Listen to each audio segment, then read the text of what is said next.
स्वागत है बच्चों आपका। आज के सेशन में प्रश्नावली 9.1 का प्रश्न 1 देखिए, मोस्ट इम्पोर्टेंट है। सर्कस का एक कलाकार 20 मीटर लंबी डोर पर चढ़ रहा है जो अच्छी तरह से तनी हुई है और भूमि स्तर के साथ डोर द्वारा बनाया गया कोण 30 डिग्री का हो तो खंभे की ऊंचाई ज्ञात कीजिए। तो देखिए, सबसे पहले तो क्या कह रहा है कि सर्कस का एक कलाकार 20 मीटर लंबी डोर पर चढ़ रहा है जो अच्छी तरह से तनी हुई है और भूमि स्तर के साथ डोर द्वारा बनाया गया कोण 30 डिग्री का है।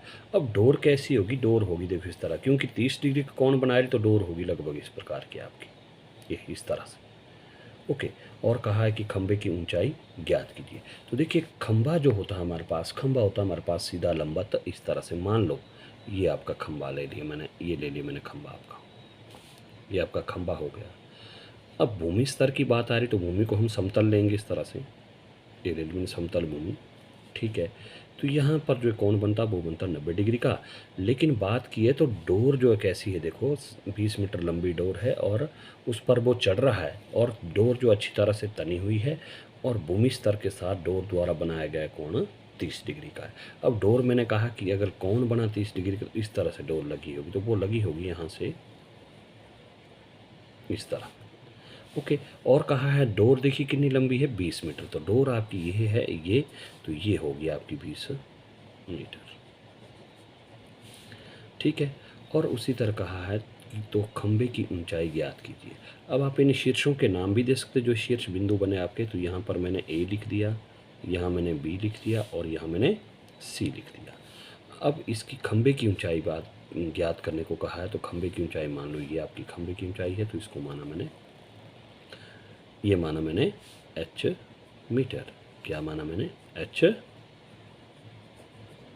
मीटर। ओके, तो अब बात की, देखो खंभे की ऊंचाई ज्ञात करनी। खंभे की ऊंचाई हमने मानी, ए क्या था हमारे पास, ए सी क्या था, वो थी डोर की लंबाई। क्या था वो? देखो 20 मीटर लंबी डोर है तो डोर की लंबाई। तो आप यहाँ पर सिंपल सा लिख सकते हैं कि डोर की लंबाई, डोर की लंबाई। तो ये जो पॉइंट के नाम भी देना आपने, ए सी, कहाँ से कहाँ तक है डोर, ए से सी तक। तो ब्रैकेट में आप लिख सकते हैं ए सी और बराबर है वो कितना है, देखिए 20 मीटर। वो देखिए यहाँ से यहाँ तक 20 मीटर है। फिर बात की है, देखो ए क्या है हमारे पास, बी सी। बी सी क्या लिया हमने? खंभा लिया, तो ये हो गया खंभे की ऊंचाई, ये हमने माना। तो आप मान सकते हैं यहाँ पर लिखना आपने माना, माना खंभे की ऊंचाई, खंभे की ऊंचाई। वो ऊंचाई देखो कहाँ से कहाँ तक है, वो है बी से सी तक, यानी कि बी सी और बराबर है वो माना हमने एच मीटर। वो देखिए हमने एच मीटर माना। और कोण देखिए, कोण है हमारे पास 30 डिग्री का कहा है इन्होंने, यहाँ पर कितने डिग्री का कोण कहा है, वो कहा है 30 डिग्री। देखिए बात की, देखो भूमि स्तर के साथ डोर द्वारा बनाया कोण 30 डिग्री है। तो कोण देखिए यहाँ से सी ए बी या बी ए सी, जिस बिंदु पर कोण बना है वो आप बीच में लेंगे, चाहे सी ए बी लिखो चाहे बी ए सी। तो आप लिखेंगे कोण सी A B, C A B और बराबर वो कितना है, देखिए 30 डिग्री। अब अगर ध्यान से देखेंगे तो आप देखो हमारे पास बन गई समकोण त्रिभुज। कैसी बन गई है? समकोण त्रिभुज ए बी सी। तो आप लिख सकते हैं इसलिए समकोण त्रिभुज, समकोण त्रिभुज ए बी सी में से। तो देखिए हमारे पास समकोण त्रिभुज ए बी सी आई। अब जो हमारे पास भुजाएं दी है, लेने में आप ए बी भी ले सकते हैं, लेकिन ए बी को लेने का कोई औचित्य नहीं बनता है, इसलिए हमारे पास एक भुजा देखिए कौन सी है, लंब, दूसरी कौन सी है, कर्ण। इन दो का रिलेशन, इन दो को ही लिखेंगे। बी सी क्या है हमारे पास, परपेंडिकुलर। बी सी को क्या लिखते हैं हम, परपेंडिकुलर, पी, परपेंडिकुलर का पहला अक्षर पी, इसलिए पी। वो हमने एच मीटर ले लिया है, माना है। और दूसरी भुजा हमारे पास ए सी है।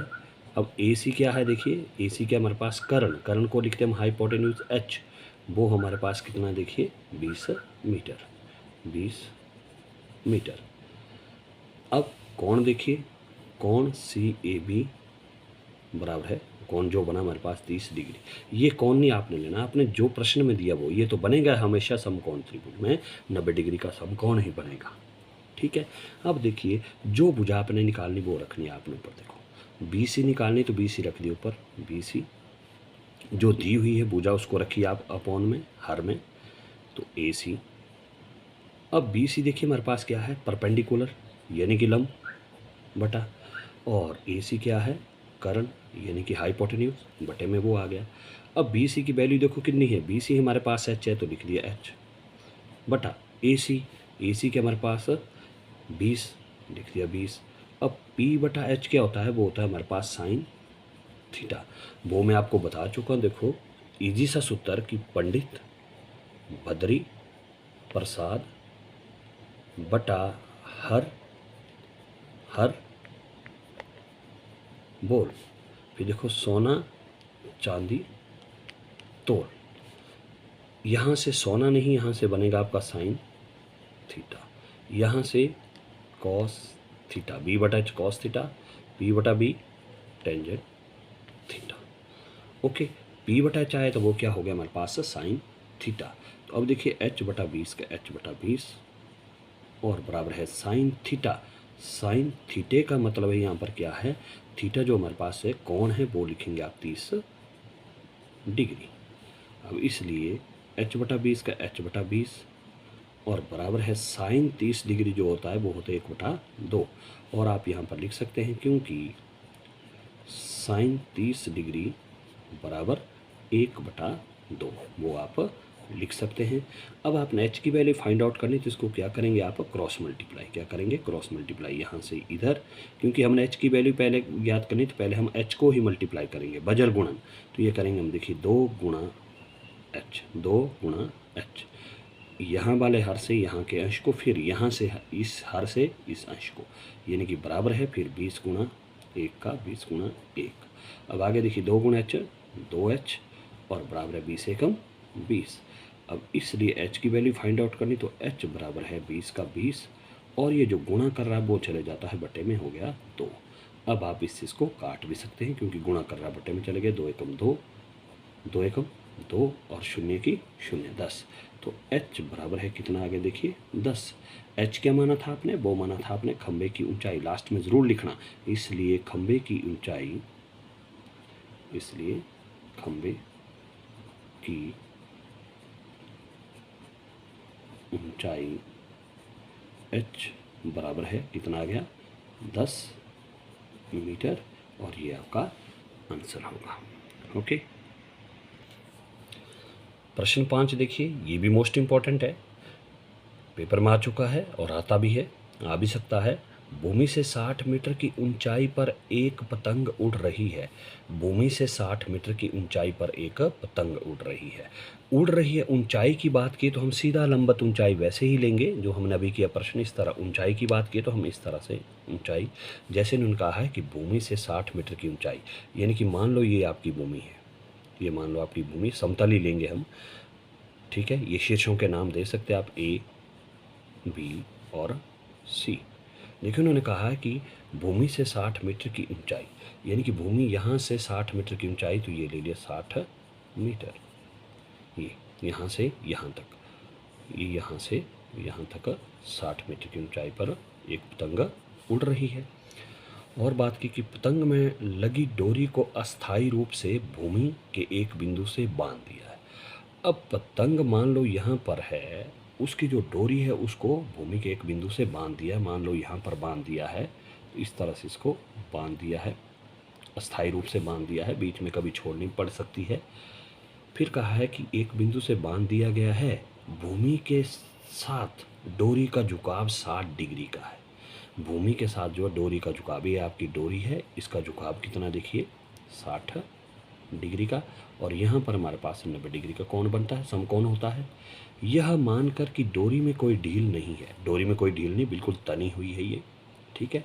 तो डोरी की लंबाई ज्ञात कीजिए। अब डोरी कहाँ से कहाँ तक हुई, वो इस सी से ए तक या ए से सी तक। अब इसकी लंबाई ज्ञात करनी तो लंबाई को हम एल लिखते हैं, तो इसलिए मैंने लिखा एल मीटर। क्लियर, तो यहाँ से यहाँ तक आपकी ये डोरी हो गई। क्लियर। अब देखिए, अब हमारे पास क्या हुआ, बी से सी तक क्या थी, ये थी हमारे पास पतंग की ऊंचाई। तो आप लिख सकते हैं पतंग की ऊंचाई, पतंग की ऊंचाई वो कहाँ से है, बी से सी तक। तो यहाँ लिखेंगे आप बी सी बराबर है वो 60 मीटर। फिर ये क्या माना हमने, ये थी हमारे पास डोरी, क्या थी डोरी, डोरी की लंबाई। तो इसलिए माना डोरी की लंबाई, क्योंकि हमने खुद माना तो आप लिखेंगे माना डोरी की लंबाई, माना डोरी की लंबाई। तो वो कहाँ से कहाँ तक, ए से सी तक। ये पॉइंट ज़रूर लिखना या प्रश्न सॉल्व करने को आपको इजी रहा। ए से सी तक कितना हो गया, देखो एल मीटर, वो हमने एल मीटर माना हुआ है। और कौन, देखिए वही बात, सी ए बी या बी ए सी। तो कौन सी ए बी बराबर है वो है 60 डिग्री। देखिए वो कितना है 60 डिग्री। अब हमारे पास समकोण त्रिभुज वैसी है ए बी सी, तो अब लिखेंगे आप इसलिए समकोण त्रिभुज, समकोण त्रिभुज ए बी सी में से। तो देखिए फिर वही बात, जो दो भुजाएं दी उनका रिलेशन लेना आपने, बी सी, बी सी क्या है परपेंडिकुलर यानी कि लंब, पी वो कितना देखिए 60 मीटर, और ए सी क्या है, ए सी हमारे पास हाइपोटेन्यूज एच है, वो कितना है देखिए एल मीटर। फिर उसके बाद कौन देखिए, कौन सी ए बी बराबर है 60 डिग्री। अब फिर वही बात, जो भुजा आपने निकालनी है उसको ऊपर रखेंगे आप अंश में, तो इसलिए लिखेंगे आप, देखिए ए सी निकालना है तो ए सी रख दिया अंश में, ठीक है, और बी सी जाएगा बटे में। अब देखिए ए सी क्या है हमारे पास एच, और बटा बी सी क्या है परपेंडिकुलर। अब ए सी की वैल्यू कितनी है देखो एल, बटा बी सी कितना देखिए 60।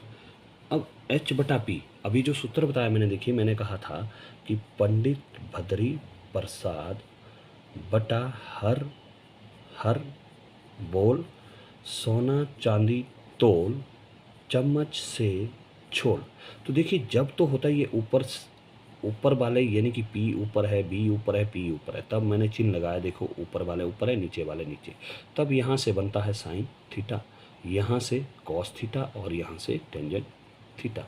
ये जो होता है साइन का उल्टा होता है देखो कॉसिकेंट, यानी कि एच बटा पी जब ये उल्टे हुए नीचे वाले अंश में जाएंगे और ऊपर वाले हर में आएंगे, तो साइन का उल्टा होगा कॉसिकेंट, और कॉस का होता है सीकेंट, और टेंजेंट का होता है कॉट। अब देखिए एच बटा पी क्या हुआ कॉसिकेंट थीटा, तो क्या हुआ वो कॉसिकेंट थीटा, साइन का उल्टा कॉसिकेंट थीटा, ठीक है। अब एल बटा 60 का एल बटा 60 हो गया, बराबर है कॉसिकेंट थीटा, थीटा कितना देखिए 60 डिग्री। अब देखिए एल बटा 60 का तो एल बटा 60 हो गया। अब कॉसिकेंट 60 जो होता है तो यहाँ पर लिखेंगे आप, क्योंकि कॉसिकेंट 60 डिग्री जो होगा वो होगा साइन 60 का उल्टा। इसका होगा साइन 60 का उल्टा, साइन 60 डिग्री होता है देखिए √3/2, तो कॉसिकेंट 60 होगा 2/√3, ये होगा यहाँ पर 2/√3। कॉसिकेंट 60, साइन 60 हुआ √3/2, तो कॉसिकेंट 60 2/√3, तो यहाँ आएगा 2/√3। फिर आपने एल की वैल्यू याद करनी, तो इसलिए इसको क्रॉस मल्टीप्लाई कर ली, देखिए √3 गुणा एल बराबर 60 गुणा 2। अब देखिए √3 गुणा एल हो गया √3L बराबर 6 दूने 12 और शून्य का शून्य। हमने एल की वैल्यू याद करनी थी, इसलिए एल बराबर है 120 का 120, और ये गुणा करने वाला कहाँ जाएगा, जाएगा बटे में √3। अब आपने 3 से नहीं काटना पहले, क्यों, क्योंकि अनरूट में, इसलिए क्या करते हैं आप 9th में कर चुके हैं, जब भी बटे में आपके पास अनरूट में आते हैं तो क्या करते हैं आप हर का परिमेयकरण, तो इसलिए क्या करेंगे आप 120 बटा वर्गमूल 3, इसी हर से गुणा और हर से ही भाग, और बीच का चिन्ह चेंज होता है, लेकिन हमारे पास यहाँ पर दूसरी कोई संख्या नहीं, बीच में कोई चिन्ह नहीं है, तो इसलिए क्या करेंगे आप √3 से गुणा √3 से भाग, ठीक है, उसी से गुणा उसी से भाग। अब देखिए एल बराबर है ऊपर वाला, तो देखो सिंपल गुणा 120 गुणा √3, 120 √3, 120 गुणा √3, 120 √3, √3 दोनों अनरूट में, तो इनको आप अनरूट में रख सकते हैं दोनों को, क्योंकि दोनों अनरूट में, इसलिए एल बराबर है 120 √3 और बटा इसका देखो जोड़ा बन गया तो आ गया 3। अब इससे आप काट सकते हैं 3 एकम 3, इसको नहीं काटेंगे, ये बाहर वाले को 3 एकम 3, 3 चौके 12 और शून्य का शून्य। तो L बराबर है वो आ गया 40√3। बटे में 1 लिखने की ज़रूरत नहीं, तो इसलिए L क्या था, L माना था हमने क्या, डोरी की लंबाई, इसलिए डोरी की लंबाई L बराबर है 40√3 मीटर, और ये आपका आंसर होगा। तो इस तरह से ध्यान से करिएगा, मोस्ट इम्पॉर्टेंट क्वेश्चन है। Okay, thank you.